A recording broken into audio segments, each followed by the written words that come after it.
میں یہ کہہ سکتا ہوں کہ تقریباً اجماع ہے اس پر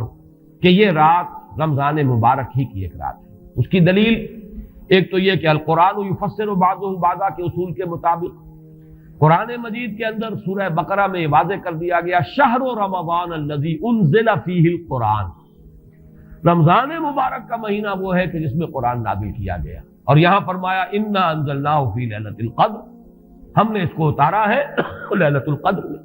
ان دونوں کو جوڑیے تو اس کا ایک لا محالہ جو ایک انیویٹیبل رزلٹ نکلتا ہے وہ یہی ہے کہ یہ لیلۃ القدر رمضان مبارک میں۔ دوسری اس کی تائید ہوتی ہے وہ مشہور حدیث جس کو الحمدللہ کہ ہم نے بہت عام کیا ہے، رمضان مبارک کی آمد سے قبل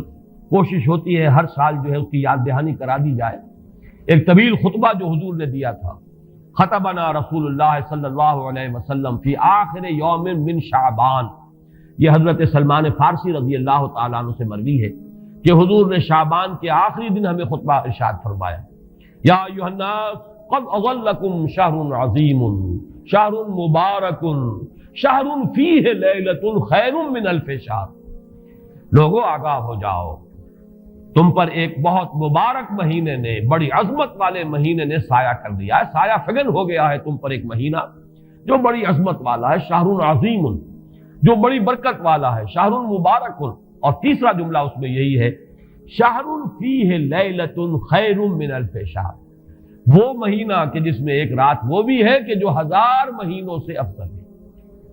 ان دونوں چیزوں کے حوالے سے تقریباً دلائل بھی موجود ہیں،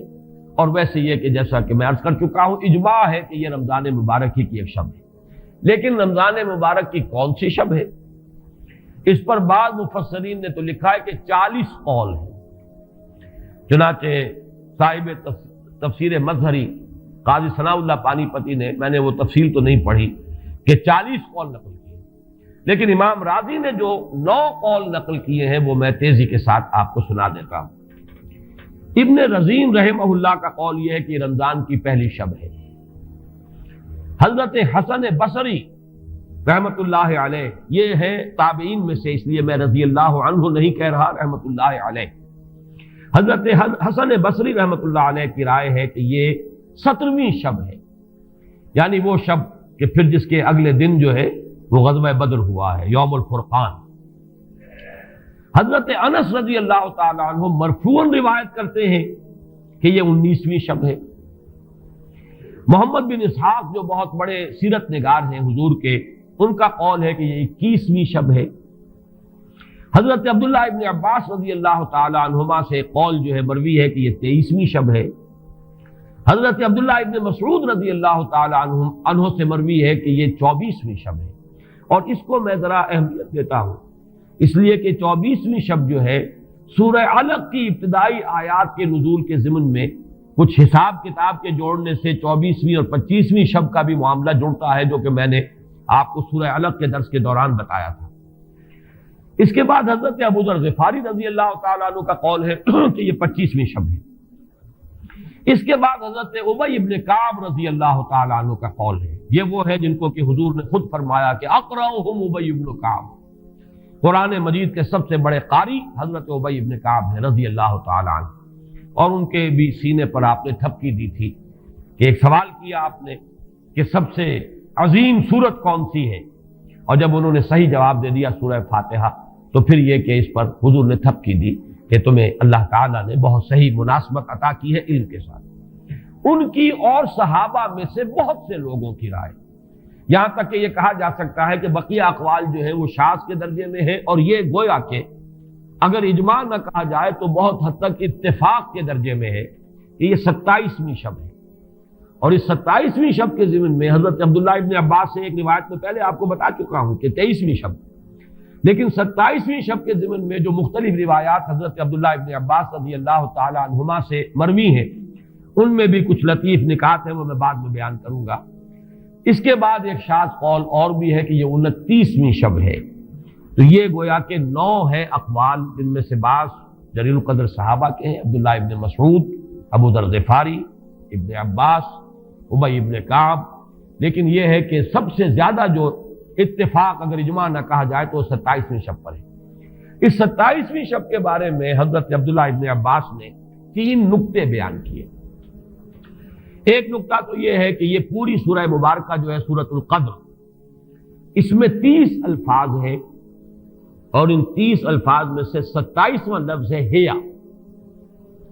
حتی مطلع الفجر، یہ 27واں ہے۔ اس کے اعتبار سے گویا کہ انہوں نے ایک ربط قائم کیا ہے کہ یہ 27ویں شب ہے۔ ایک بات انہوں نے یہ کہی ہے کہ اللہ تعالیٰ کو وطر محبوب ہے، اللہ وطر و یحب الوطر، اللہ خود بھی اکیلا ہے اور وطر کو پسند کرتا ہے۔ پھر یہ کہ وطر جو ہے اب رمضان مبارک کے اندر اگر وہ وطر شمار کیے جائیں گے تو 14-15 وطر بن جائیں گے، لیکن اس میں چونکہ آخری عشرے کے بارے میں بہت سی روایات جو ہے ان کا تقریباً اجماع ہو جاتا ہے کہ آخری عشرے میں، تو آخری عشرے میں بھی 5 وطر آئیں گے، 21ویں، 23ویں، 25ویں، 27ویں، 29ویں۔ لیکن حضرت عبداللہ ابن عباس کہتے ہیں کہ 7 کا ہندسہ اللہ تعالیٰ کو بہت پسند ہے، اور بہت سی چیزیں جو ہیں عالم تکوینی میں بھی اور عالم تشریعی میں بھی بہت سی چیزیں وہ ہیں کہ جو 7 کے ہندسے کے ساتھ وابستہ ہیں۔ 7 آسمان ہیں، 7 زمینیں ہیں، ہفتے کے 7 دن ہیں، طواف کے 7 شوط ہیں، سعی بین صفا والمروہ وہ بھی 7 مرتبہ ہے، ادھر سے ادھر، ادھر سے ادھر 7۔ اسی طریقے سے سجدے کے اعضاء بھی 7 ہیں، تو اس سے انہوں نے پہلے وطر اور وطر کے بعد 7 کا ہندسہ، رمضان کے آخری عشرے کی وطر راتیں اور ان میں 7ویں رات یعنی 27ویں شب، وہ اپنے اس حساب کتاب سے بھی، اور جب انہوں نے یہ بات بیان کی تو حضرت عمر رضی اللہ تعالی عنہ نے ان کی تحسین کی تھی۔